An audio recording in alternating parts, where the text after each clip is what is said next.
Well, okay. Well, thanks for coming, everyone. And also I should say thank you to the Architecture Foundation for providing such an amazing platform as the 100 Day Studio, which is like a great opportunity for loads of people to discuss topics they never would have got the chance to, which is why I wanted to talk about this talk today, which is called The Current and Future Sound of London.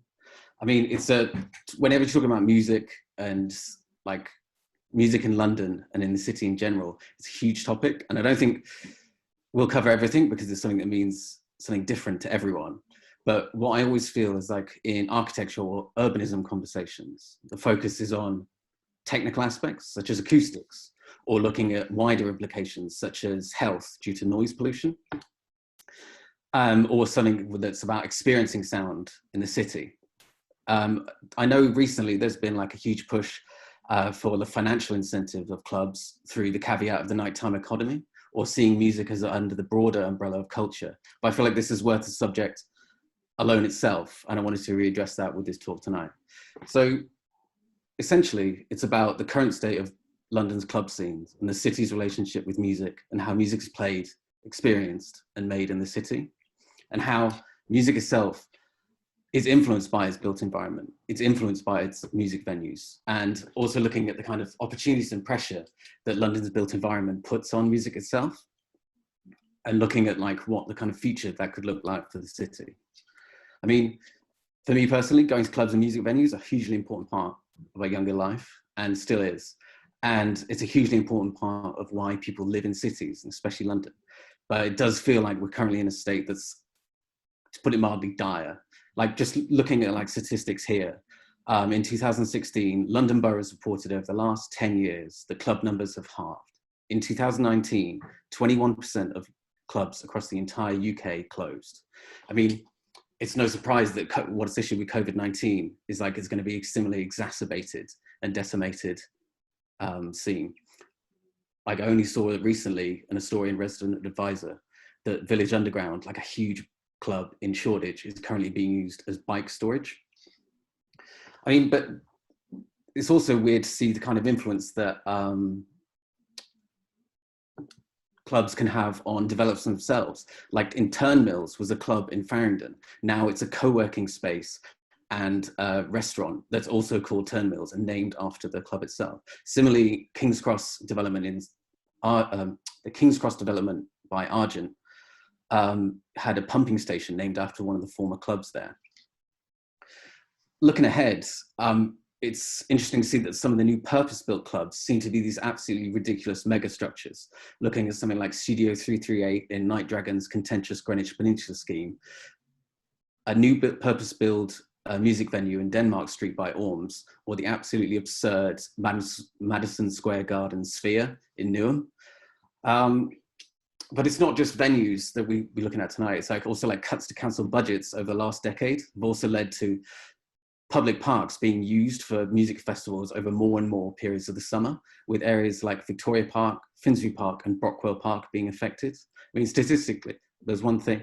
Enfield Council reported that they had 111 days last year that were disrupted due to festivals being used in the parks. And one of the more depressing and egregious examples of councils working with new developments to like kind of make worse the music scene in London would be Alison Morrison's work in Southwark Council, in Elephant Castle, where working with a private developer, there's been evictions of the prominent Latin community brand clubs in the area. And yet somehow the overwhelmingly white favoured club of Corsica Studios has been allowed to stay. There's a bigger story on that, and I know the Corsica does a lot of like large outreach and thing, but it's just a really bad example of what have whitewashing in the city. Another like really prominent example recently is the Save Nor, Save Brixton campaign, which Ed Gillet, one of our panelists, actually wrote about, which was like the irony of which it was a hotel wanted to be placed in Brixton Market by a property developer called Taylor McWilliams, who is also a DJ known as Taylor HK, who makes god-awful minimal techno. Not that it should matter, but the idea was like you had someone kind of like churning up and ripping out a black community after massively profiting off black music. hopefully this talk won't be tonight be too much about like the negatives, and I also really want to look at the positives that can be done, the positives to preserve venues, independent culture, and the positives to empower people and employ them more in the music industry.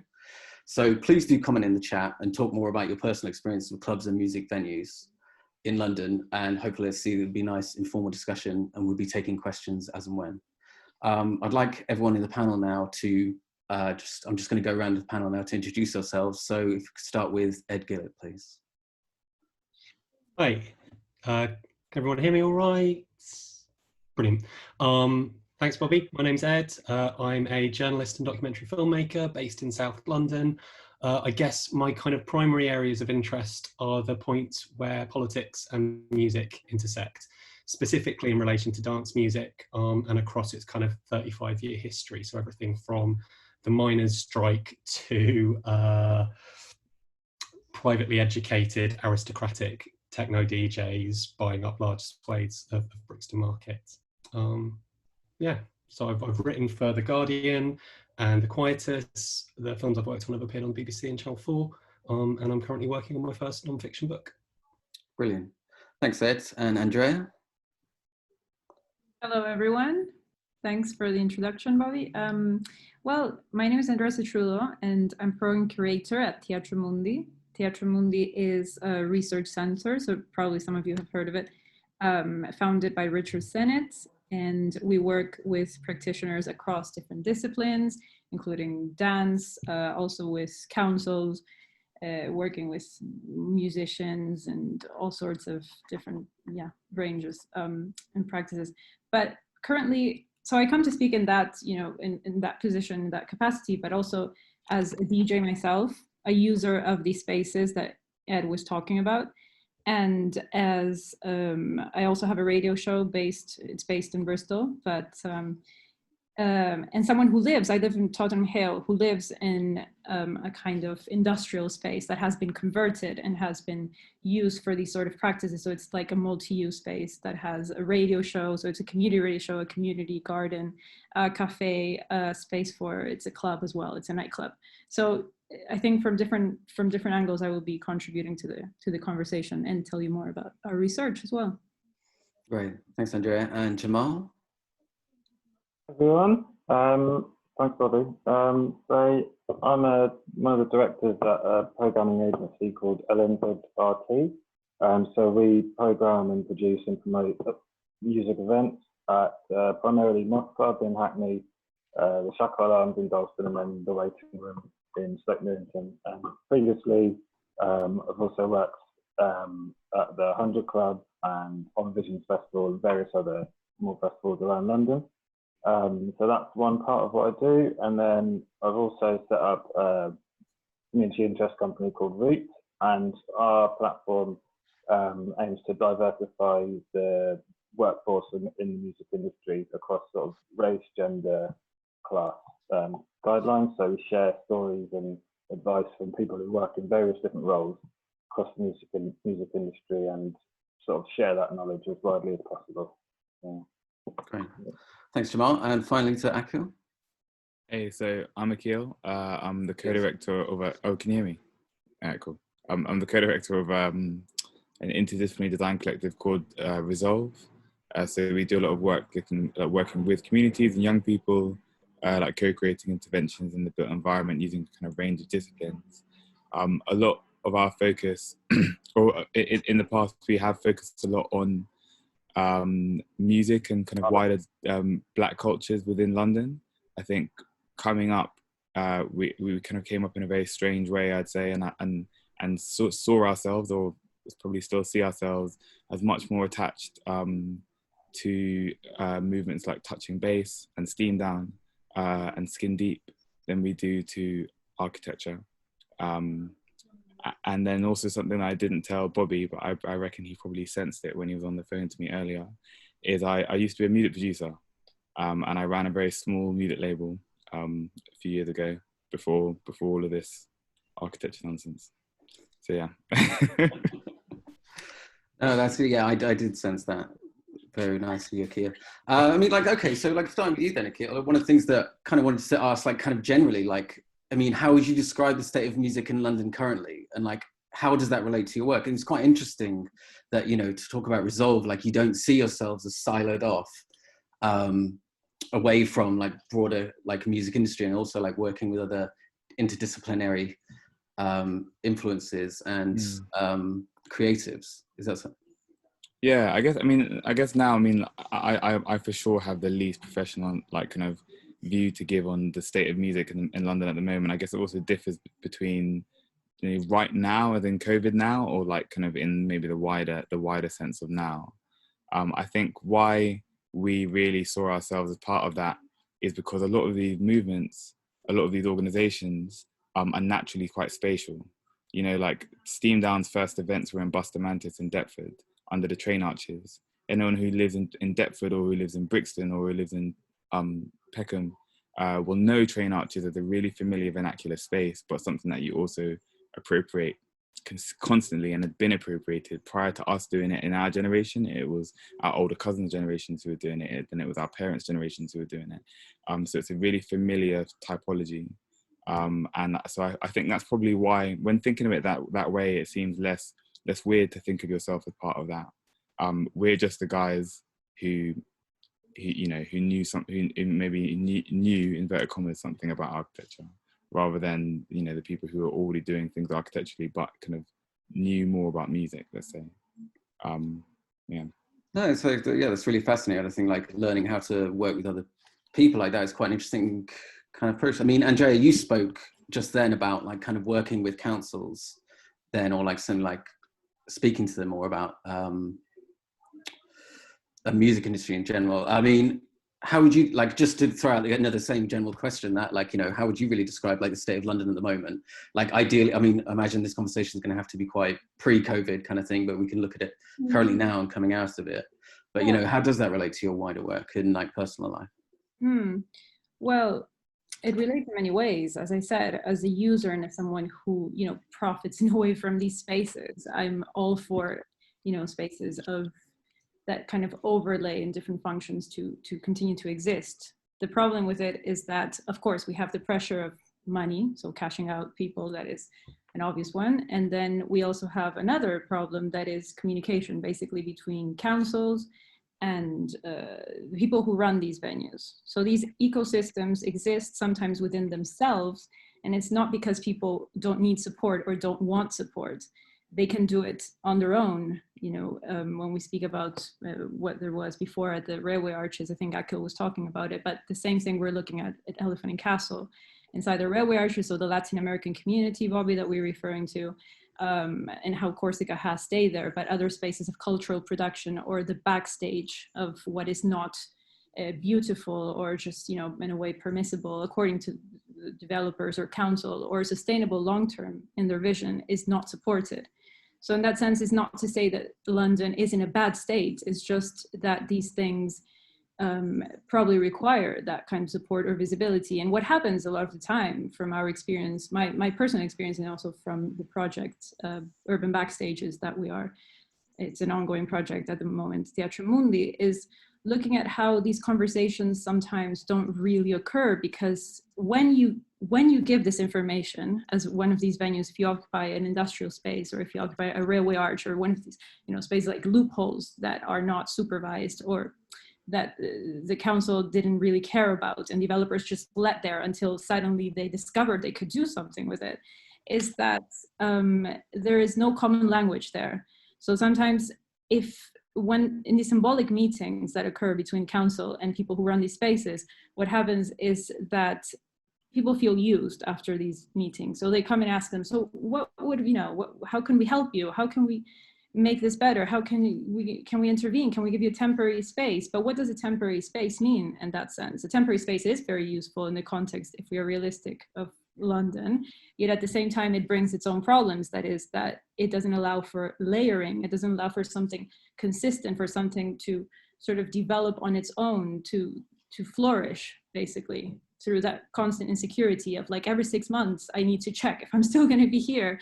Can I actually build a garden? Can I actually book people who can train here? That's the Urban Backstage, not only what you see, the DJ and the performance and what can be sold, but also spaces for that to happen. Like, for example, when I was DJing at Threads Radio or at Grow Tottenham, which used to be Grow Elephant, I didn't have my own needles. So I would just go there and ask, hey, can you give me, and it's this kind of like ecosystem that supports itself, but they cannot continue to exist without that sort of like council acknowledgement. And the same thing for design. For example, if we're thinking of creating a more closed design from an architectural or design perspective, even from the council itself or developers, it's not helpful, from my own experience again, to have a closed design, a sort of like very, sort of fixed function or branding a place. It's much better to let it in an organic way to exist and to kind of like bleed into different ramifications into the street and all of these things. So I think the complications really come from that, going back to your question, feeling like that they can communicate and see that there is a value beyond the economic, that there is a value that, could be. It's I mean, like, I would definitely love to return back to looking at the cores in Tottenham and grow there. And it would be great to hear more from you later about like kind of, because I remember when that came out, that felt like such a breath of fresh air in terms of like certainly a more independent kind of music venue. But Jamal, like, it was just quite interesting what Andrea was saying about language and communication. Like, Jamal, you work a lot with independent music venues in Hackney. But you also do a lot of programming for festivals there. Now, with LNZRT, you guys must have been speaking with Hackney Council for quite a while. Or have you built up a relationship there? Do you feel like this issue of language or, say, selling yourself is something that's still what the music industry has to do? I mean, I've mentioned in the intro about the kind of caveat of nighttime economy rather than music for music's sake, but is that something that you'd be able to comment on a bit more? With Hackney, we've spoken to the council and a few things, but again, like you say, it is to do with the nighttime economy. It's largely to do with the areas around, say, Moss Club and getting late licenses and that sort of thing, and doing maybe weekenders. But like when it comes to things like, so a lot of these things, we did a festival in Tottenham 2 years ago, and we called test pressing, and we had to basically build everything ourselves, and we didn't get any help from Haringey Council at that time, and so it was really expensive for us to do and lost loads of money. And it would be those kinds of things which we were we found these places in Tottenham that were disused warehouses, and we were like, okay, let's be cool to do something, a mini festival around here, so let's try and do this ourselves. It would have been nice to get some backing from the council to be like, okay, these people want to do something, let's sort of support that and see what comes around from that, rather than like Andrea says, like feel it like coming the reverse of that. So the developers or council realizing that, okay, this area could be valuable in X amount of time, what can we do in 2 years with promoters that make it more valuable for property developers, which is kind of an inorganic way to do it, and kind of you're being prompted in the wrong way rather than doing something off your own back, I think. That's quite interesting that you said that about essentially being used by councils to make a more investable area. Is that something that they wouldn't explicitly tell you that, would they, though? No, they wouldn't. No. It would be quite nice to be them to be quite refreshing to be like, yeah, we're straight using you. I think it's just something over time you see it like in certain places and you sort of understand why now councils are talking to you for this reason. Mm. And it's like, do you feel like there is like, I mean, this is a complaint I hear a lot from the architects I work with, that each local authority is very different to deal with. Do you feel like kind of like difference between like Haringey and Hackney had a similar effect, or was it particularly, did you feel quite similar in like? It sort of depends on, I think it depends on who's working there at the time. Certain conversations maybe last year that we had were more encouraging than, so like 2-3 years ago. And it's because like different people are working there. So you might get someone who's been on the ground level and worked with grassroots venues for years, and then has got a consultancy job at the council, and they're more informed of how promoters work. I think that's helpful. Yeah. So, I mean, Ed, just wanted to bring you into the conversation here, because I know you live down in Herne Hill, which is kind of sandwiched between like massive festivals in Brockwell Park during the day, and then you've got like kind of like Loughborough Junction and all the archways underneath there, which is obviously like a huge hive of activity that Akil was talking about earlier. And then also, obviously the recent Save North, Save Space campaign. I mean, just wanted to kind of get your kind of gist of like, what do you think is like the current state of music in London? Yeah, so I'd say it's pretty clear that music in general in London, and dance music in particular, is in a very successful state. I mean, if you are, as I am, a fan of going out dancing, there is more happening, certainly prior to COVID at least, in London than there ever has been. The breadth of choice and the ability to discover incredible new music is unprecedented. But it's also very highly stratified. So a club at the size of Fabric or Ministry of Sound will operate in a diametrically opposed fashion to the sort of spaces that Akil was talking about, like Steam Down or places like Total Refreshment Centre, right? Small, independent, often semi-legal spaces. And I think it's really important when we talk about these issues to identify the different directions in which those priorities might pull. Talking about club culture as a singular thing gets complicated when competing interests often play off against each other. So I think remembering that sort of the layers of stratification there, whether that's because of a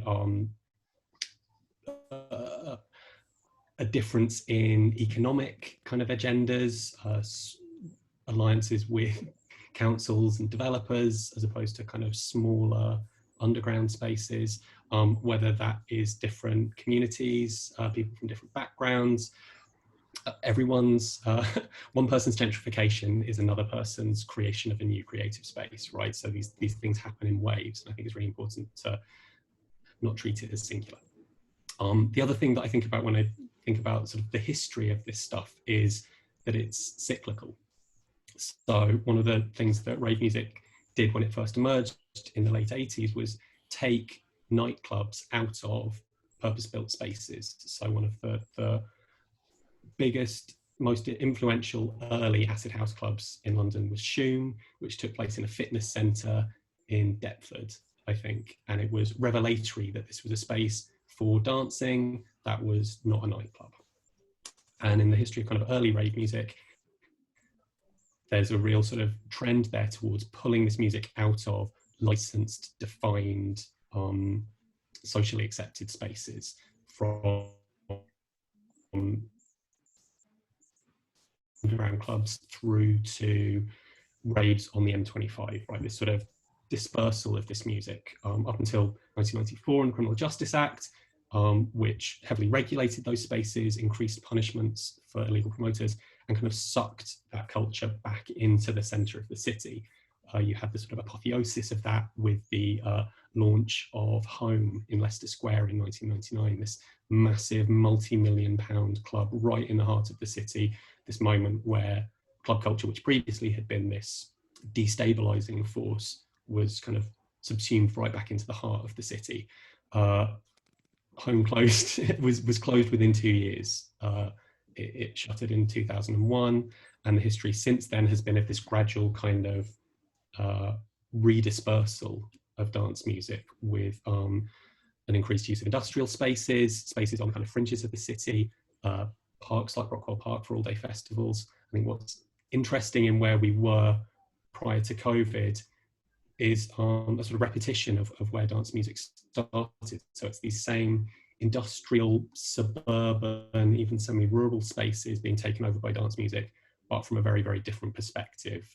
Events that are run and managed by large entertainment conglomerates, often with the backing of large volumes of international capital.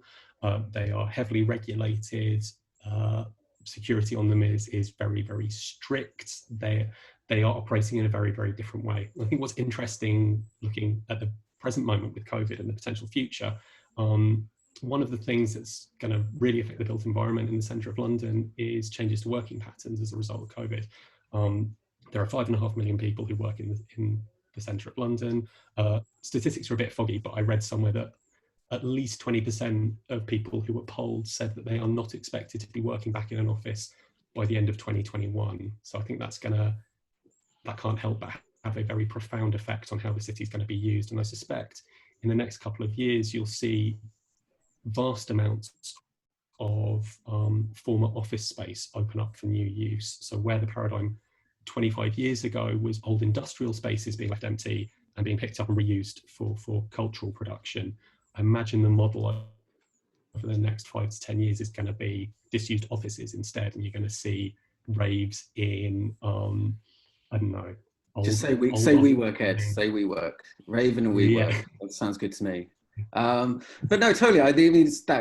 I mean, to look at something like Field Day and how it's been pushed out into industrial spaces in Tottenham, then it's quite interesting, and see that kind of range of people seeking that kind of, ramble, I should say, of people trying to seek authenticity. It's created its own kind of problems of people being pushed out. I mean, that's fascinating. You started talking about work. I mean, like, Jamal, you founded The Root specifically as an organization to help to get young BME people into the music industry. Is that something you're finding now, that people are getting made redundant now and like not knowing how to make waves into the music industry, which again can create a more kind of whitewashed, less diverse kind of music scene in London, which is like we're seeing increasingly exacerbated, being funded by big money and going to very sterilized, security heavy events? Yeah, I think it's been a pattern. Since I've been working in music for about 10 years, and you can see it's slowly becoming more and more, I suppose it always was, but like a breeding ground for like more wealthy people who have started getting entry-level jobs. And as the price of living in London increases, the likelihood of people from poorer backgrounds getting in, even on the ladder, to be able to sustain themselves is getting harder and harder. And I think with COVID, there's two ways of looking. I think positively, through the work that we've done with Root, like people, and especially with that like NASA happening, and like people that we speak to as well, have just who work in the industry have been really receptive to helping people get into the music industry and sharing their knowledge. So like everyone we've spoken to has been like, oh, this is great. Like I'd like to help younger people who don't have the same opportunities get into these positions. So in terms of that, I think there could be a positive change, but obviously with COVID, there's going to be less jobs available, and the people who get these jobs there's going to be so many people out of work, and if you're hiring, you're going to want the most skilled person for the job. So that's another layer that we can see like going into next year. Yeah, I suppose that's Akil. It's kind of like wanting to bring you in here as well, because I guess like the kind of like the way that you're working at Resolve is like, as mentioned before, is about being a bit more interdisciplinary. But I know you've also done workshops about introducing people to the music industry, and like, is that kind of like helping young people to know that they can do a lot more, can be effective in a lot more kind of ranges of industries, rather than just being, as said, siloed off, something that you feel is something you try to do with Resolve? Yeah, I think it's really important to introduce people to a discipline by introducing them to what's not that discipline. And I think it's like the way I was introduced to music was through building a studio. The way the first kind of, if someone was to ask me last year, like, what's like your favorite architecture book, I might say Emma Warren's book on Total Refreshment Center. You know what I mean? And I think it's a really easy and a very kind of powerful way of making people understand like the kind of falseness of the parameters of a discipline that you're trying to engage with. So when we did a project in Loughborough Junction, and it was about sound and space and how we might be able to kind of create these temporary interventions in arches, but based around music and how music informs architecture. A lot of that was a kind of regurgitating like our entry point into this kind of the profession of space. And so I think for me, I think it's definitely something that's worth. I think it's a really powerful way of introducing people to to architecture and music respectively and collectively. Because Andrea, obviously, like you work for Teatrum Mundi, which is like whole thing is like about the relationship with music in cities, kind of started with Richard Sennett, but then also you got Tottenham, which is quite, and Grow, which is quite an interesting example of kind of new ways of doing stuff. And would you like to comment on like kind of your work there too? What's the question? Sorry, just about, would you like to just talk about more about Teatrum Mundi and the kind of interdisciplinary research that you do there? Yeah, well, I think, for this conversation that we're having, what is most relevant is the ongoing project that I mentioned, that is making cultural infrastructure. We came from, this conversation of like, what is infrastructure? So we see this kind of like cultural infrastructure everywhere, especially coming here in London from Sadiq Khan's new plan for the city and nighttime economy and all of this jargon. So the question of what is making cultural infrastructure initially came from there. And then, we asked ourselves, what is actually infrastructure? Does it have to be a building? When we imagine infrastructure, these mega sort of structures, or it can be a superstructure. It can be how things are maintained. It can be the networks, the supply chains. It can be the position, the place where that is situated within the city and stuff like that. The experience, in the case of nightclubs, when you go to a nightclub, the networks of support, as we have at Elephant and Castle with the Latin American community. So it's also amplifying that concept of what cultural production is. When you have an ecosystem, like under the railway arches, you have different forms. You have a jeweler next to, someone making food, and then you have someone making music next door, and then there's also a living space there. So I think that's the most kind of like, for us, it was quite intriguing in order to kind of inform design and also policy, and potentially it's more of an explorative rather than prescriptive, I would say, in sort of study.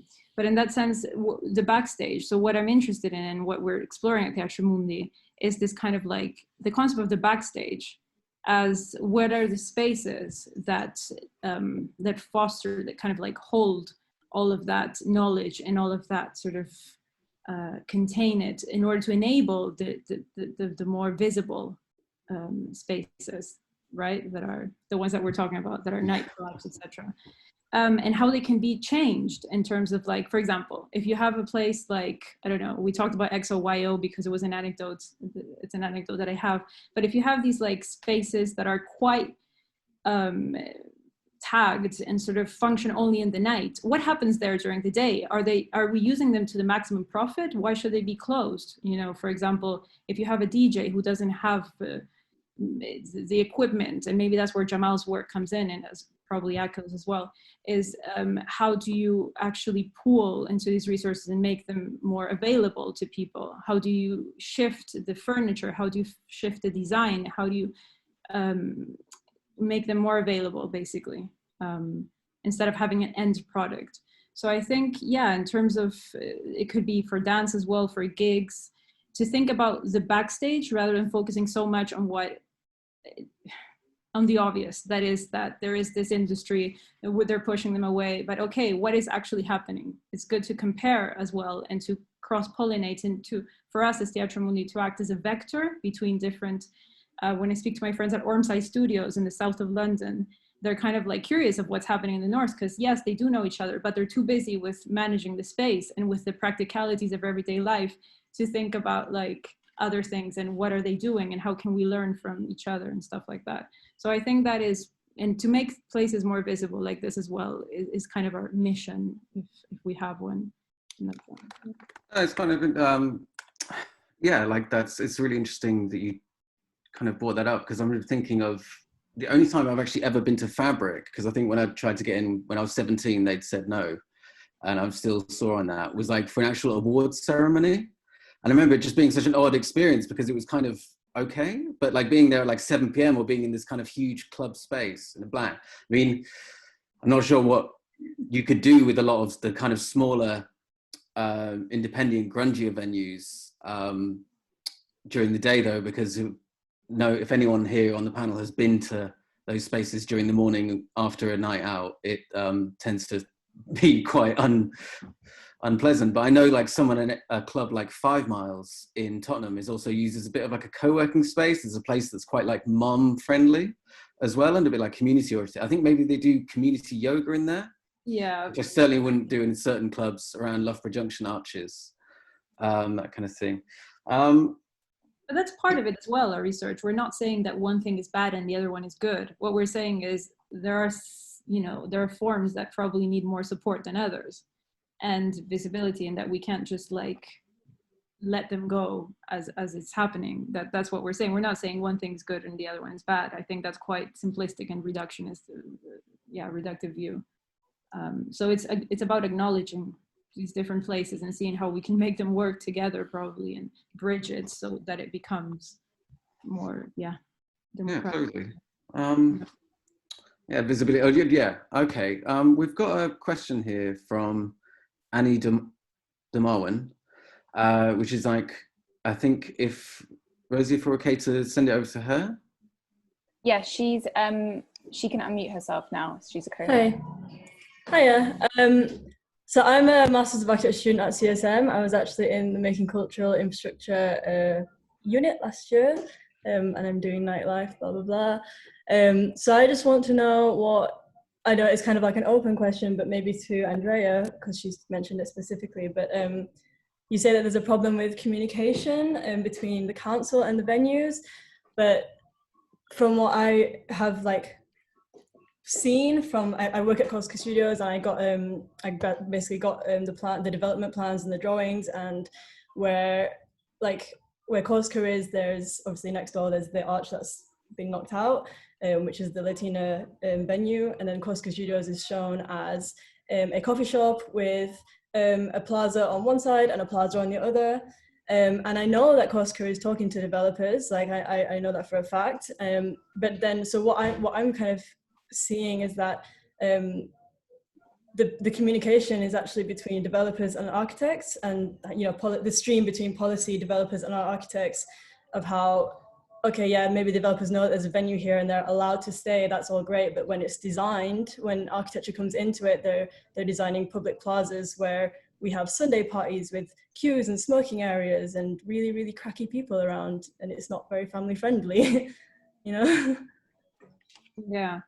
No, that's actually very valuable information for us, because we are speaking to all these people, the users. And also it's funny that you mentioned Corsica, because of course Corsica, as I think Bobby said before, has been over the years at least kind of validated and legitimated as a established venue, and it does have a certain kind of visibility and support. Was the guys next door, the Latin American people that I've been speaking to, they actually share the patio on the back. I don't know if it's still the case or it was the case with Corsica. They share, there's a common space there.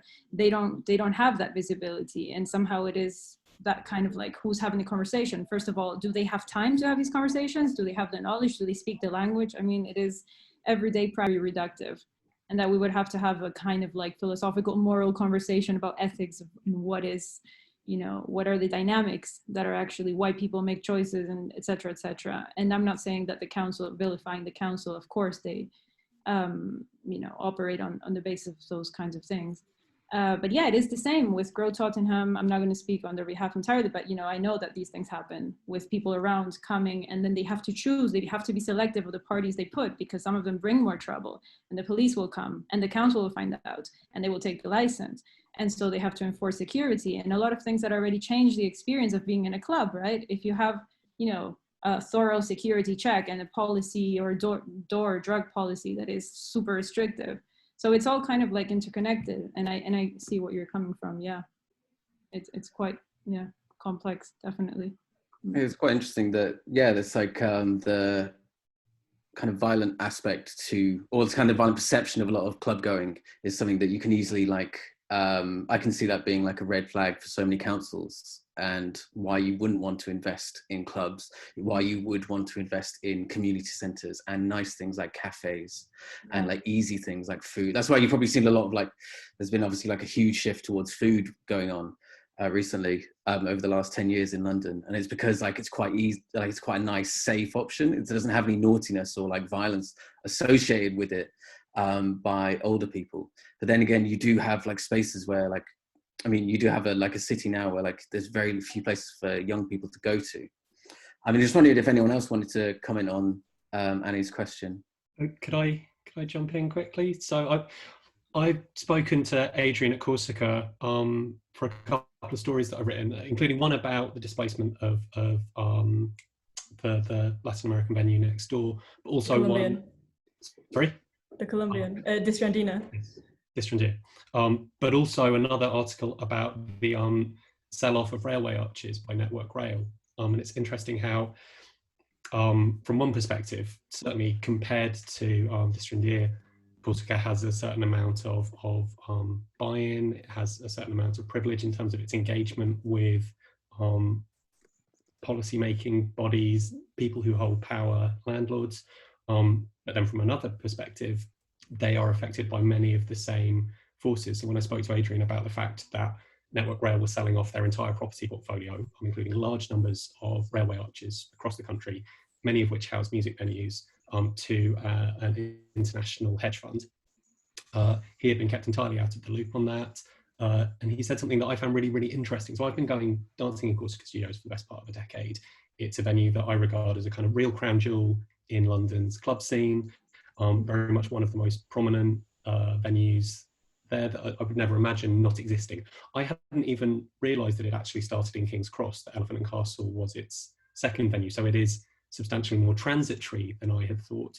And Adrian also said, well, we never really felt secure anywhere. So if we have to pack up and go, then I guess we'll just do it. And this is a space that's been very, very prominent, very established, certainly compared to other venues like the Cause or TRC, spaces that have really worn that sort of ephemeral nature on their sleeves. And even relatively well-established independent underground venues are subject to several of the same pressures. And I think it's, when you think about policy, it's really, really important to bear in mind that it's not just venues that are talking to councils, it's also going to be developers and landlords, and some of that kind of overlaps. So I was on one level surprised, on another not particularly surprised to see the Nighttime Industries Association, which is the industry body for nightclubs and venues, put out a letter during lockdown asking for restorative support, financial injections from the government.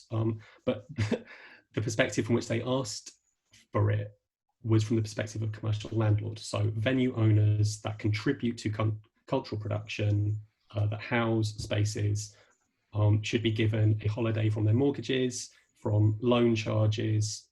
Their letter said, landlords are, in capital letters, not the bad guys. The letter was signed by a bunch of large companies, promotion companies that also own venues, so groups like the Colombo Group, who own XOYO, also own Phonox in Brixton, and it was signed by Hondo, the people who have bought up Brixton Market, who have shuttered, who own Club 414 in Brixton and have booted out their existing owners. So when we think about policy in those terms, and the sort of people that are driving it, venues are one part of it, but they're also affected by wider forces, even if the way that they experience it can vary hugely between different spaces too. I suppose that's, that kind of ties into the kind of what original conversation I had with Ed about, ultimately it does feel like when it comes to music in London, it does have to always come down to being a financial incentive to convince people. I mean, there's a question here from Ed Tavusi, which is kind of similar, talking about how can you get the artists as well to talk about the kind of real life importance of what they're doing. Ed, I think you're able to unmute yourself now. Yes. Hi. If you're Yes. still here. Hi. Can you hear me? Yeah, that's fine. Yeah. So I guess my question was, how do you get artists to get incentives to play? I mean, this is coming from my personal experience. Came to London 14 years ago to play with my band, and found it extremely difficult to make a living out of it. So, and actually moved into engineering and ended up developing few of those things that you mentioned earlier. So, but to get venues to be profitable, you need to get artists to play. So yeah, I guess that's my question as well. Well, I suppose that's where we're being just an advertisement for the construction industry recruitment services here with you and Akil. But I mean, Jamal, you deal with bands on a day-to-day basis in your job kind of thing, you know, is that something that you'd be able to comment on? Like, you know, how do you get artists to incentivize them to continue and like preserve, I suppose, outreach? Well, I think it's incredibly difficult. I mean, being in a band by yourself, like it's just, I don't know how people do it. Like, there's no people who've done it for like 5-10 years, been in bands, and like, how do you sustain yourself? Because the venue's got, you know, ultimately a break even, which they can't support everything that they want to sometimes, which is unfortunate. So you need the support of a label, you need management, you need all these things, and that's sort of getting into a different world. So maybe how you first start making music is wanting to make music for people, and because you like it, and then it turns more into the business world, and then it goes back to the pressures that the venues are under. A lot of them, you know, it depends on various, you know, if they've got they're in the freehold or the lease, if they, you know, there's certain deals they have with the brewery, but ultimately they've got to pay the bills to somebody, and unfortunately, more often than not, well, recently, like more often than when I first started, like that is more of that is a bigger factor, like the on certain nights, especially like if you see the focus on Thursday, Friday, Saturday for venues is huge, because that's where the money is now. Yeah. And do you ever feel like artists and DJs and musicians themselves, they maybe feel like complicit in this like swathe of gentrification that councils are letting you co-opt kind of thing? Like you talked about earlier, is that something that I suppose is a bit, so you just do one gig a night rather than being more attached to a venue?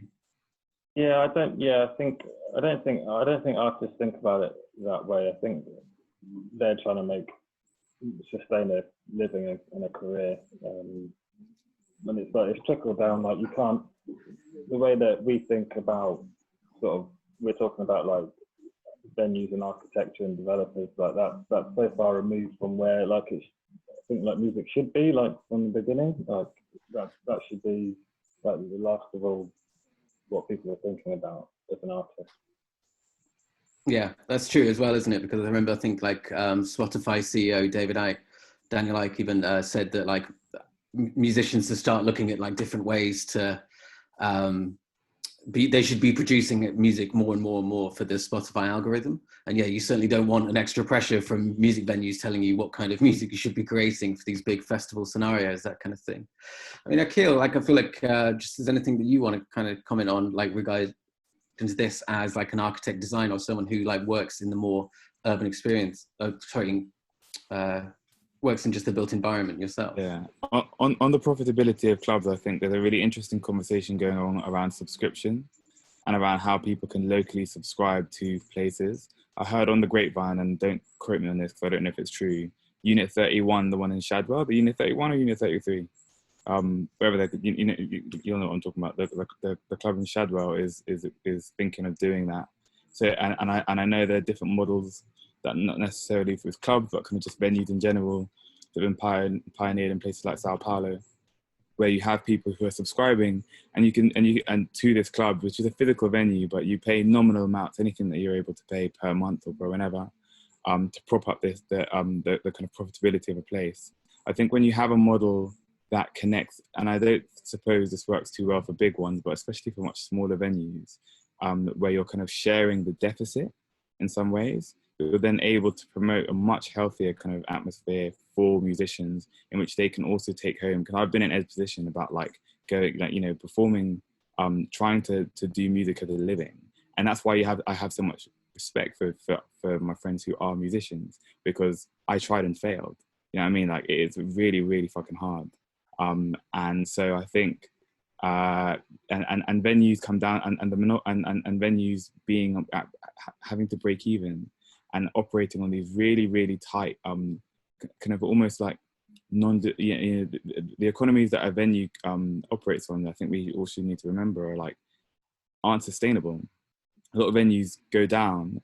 There was the period between in the 90s and 2000s where lots of venues were going down for being fronts, like the laundry and like the laundrette in Shoreditch, and bunch of different clubs in Brixton and 19 bar in Streatham like 5 times. And it's like, it's not because these guys are organized criminals. It's because clubs run really, really tight budgets and don't break even most of the time.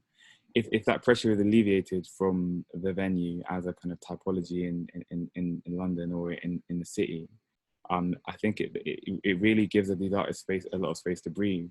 And it's probably, it goes some way into thinking about why a lot of these more informal spaces that never had those kind of break evens, that never had those kind of overheads, and therefore could like give those artists the spaces to breathe, our total refreshment centers, etc. Why they were able to breed such kind of really interesting and like compelling scenes, right? Really compelling, like even almost genres of music that produced in these spaces. I think that's a really important thing. So it's the marriage of a really interesting and complex and complicated and romantic thing, like music, with something, you know, that almost sounds, when I say subscription, I feel like a kind of hippie and someone be like, oh, subscription to what? You know, but it's like the two, I think the two things can be married in some way. Not hippie, sorry, I don't mean to be like that, you know. It's interesting, yeah. The only kind of subscription model I can think of is something like a membership service that something like a more avant-garde space like Cafe Otto would do. But certainly, like when I was younger, I had a few membership cards for specific club nights. And I know like that's like a model that really worked for both my bank budget when I was younger and the fact that I wanted to support something that I was really passionate about.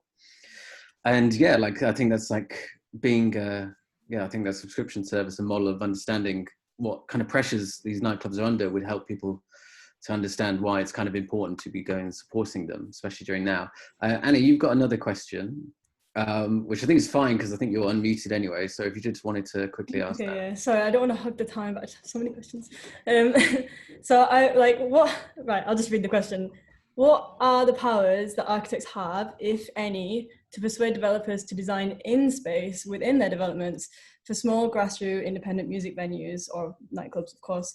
And do you think that the architectural world could benefit from a reform in design to perhaps push for under-designed spaces or, you know, the leftover spaces in developments? Because at the minute, everything is over-designed, if you ask me. Yeah, I mean, great question. I can't think of a single architect who has ever been pushing for that kind of thing, but hopefully I am wrong in that kind of stuff. I mean, I'm not sure who would like to answer that question first.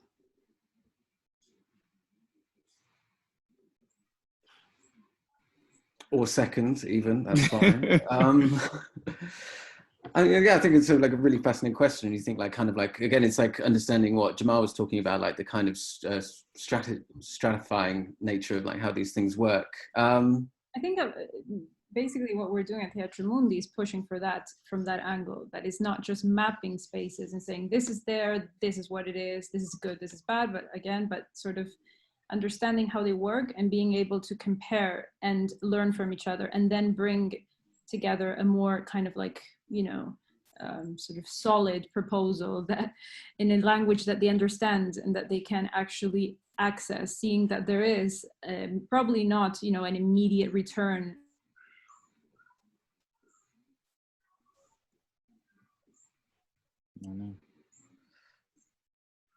I think Andrea's gone on long term. Andrea, you froze there. Oops, I think it's my internet. My internet connection is unstable. Okay. Would you just like to finish? I think you cut off a bit towards the end there. If you just wanted to. I'm not sure where I got cut off. Well, I guess I would go back to the language aspect. Where no, you I'm not sure where they. It's okay. We can move on, kind of thing, because we've got another question. Yeah, we've got another question here from John Bigham Hall, again from Teatrum Mundi. John, you are a co-host now. I mean, like, yeah, I'll let you ask that.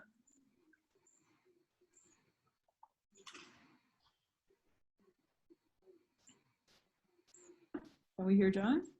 Yeah, I'll just ask him to start his video now. Oh yeah, sorry. Can you ask me again to start? Oh no, here we go. I'll start the video. Hi. Yeah, full disclosure, I work with Andrea at Teatrum Mundi, but actually bringing something in which is not something we've really been looking at, and actually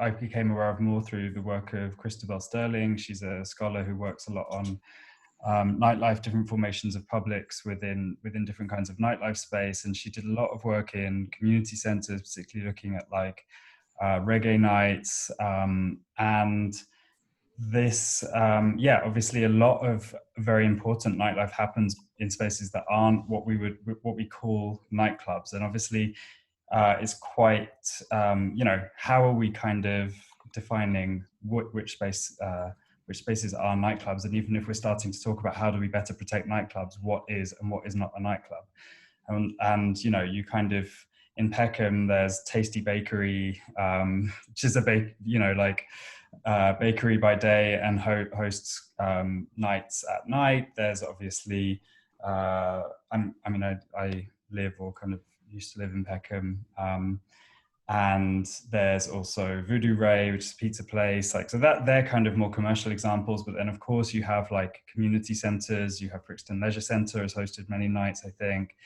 So again, this is the problem with kind of mapping exercise, and the idea of mapping cultural infrastructure is that you kind of have this like map of the grounded like physical spaces that permanently operate as nightclubs, but you don't have a full picture of actually kind of where nightlife is happening, and actually that the places that are kind of called nightclubs, I guess, are probably more towards a commercial public and aren't so much community gathering spaces, which are kind of co-produced in that sense of relying on very particular networks and very particular subcultures and communities. So yeah, I wonder for everyone kind of I don't know a huge amount now as to how much is going on in kind of non-nightclub spaces, even if a lot of warehouse spaces are kind of now marked as nightclubs like Grow Tottenham. So if people know what's kind of going on in those kinds of spaces, what kinds of economies they're working on, and actually how they might, one, be a kind of model for more permanent spaces, but two, how we actually, these things are under the radar, and how do you kind of make things visible in a way that enables them to kind of be more part of the conversation around protecting, but then without also kind of the whole timeout effect of you put something on the map and suddenly like the whole kind of communal versus rather than public, as in anyone can turn up kind of thing, the whole communal atmosphere of it is destroyed by its very visibility.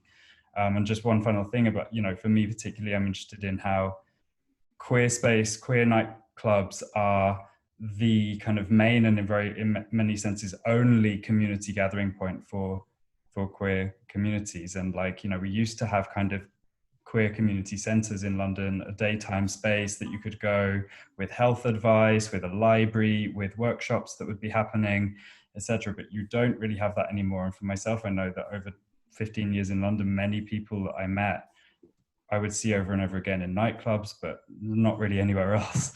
And so again, kind of pushing the idea of nightclubs beyond an experience economy and into kind of actually inclusion within the community infrastructure, as well as the kind of cultural and economic infrastructure of the city. Yeah, right. Thanks, John. Yeah, and I mean, I should say one of the people who I invited to speak at this talk tonight was an author and writer called Joy White, and she released a really fantastic book called Terraformed, which is about Black men in East London and relationship with grime and gentrification over the last 40 years. And I really suggest that coming out in terms of kind of more hidden community stuff. And yeah, certainly I've seen queer nightlife only started last week with a record label like Child's Play doing stuff again, which they said has been hugely beneficial for their community. But as I said, we've actually run out of time at the moment, but I'll just see if anyone else on the panel wanted to just answer either of those questions. I'll say a little thing. I don't want to drag us too over time, but I think there's also kind of obvious links between the two questions about leftover spaces, and also this idea about towing the line between of visibility in these spaces, and that it's more applicable when it comes to marginalized spaces, especially for the queer scene, but also for ethnic minorities in London and also outside of London as well. I think a good example of that was Sadaka, the Sheffield, community centre in Sheffield, which is for Afro-Caribbean community, but was a huge source of kind of huge centre for dub in Yorkshire at the time. But I think, not to sound like I'm towing this line, but I do think that actually ways in which they can shared interest can go beyond the night. And by that I mean perhaps like a way in which people can continuously buy into the club. I think it's an obvious way of working its way to that. I think that clubs have these community significances is really obvious to many people who do go there, but for a lot of people who are part of a local community and are very much part of these same things, it might not be obvious for them. And I think that then there just needs to be a kind of a shared language between the club and club goers, or a locale that isn't necessarily just getting out there at 11 o'clock at night and leaving at 4. There needs to be more beyond that, right? And then not necessarily in the club space where that happens, but you know, it could if I'm subscribing to a club, it might happen on my emails. You know, if I'm or it might happen through my letterbox. Like that shared conversation between people in local spaces and those institutions, I think needs to be kind of broadened. And that's not a way to solve it, but I think that definitely is a step towards something different. Mm-hmm. Thanks, Akil. I mean, like, I think we might have to go to the panel as well on kind of like a final thoughts thing as well. But so I wanted to answer John's or say anything to finish off. That would be fantastic. So Jamal.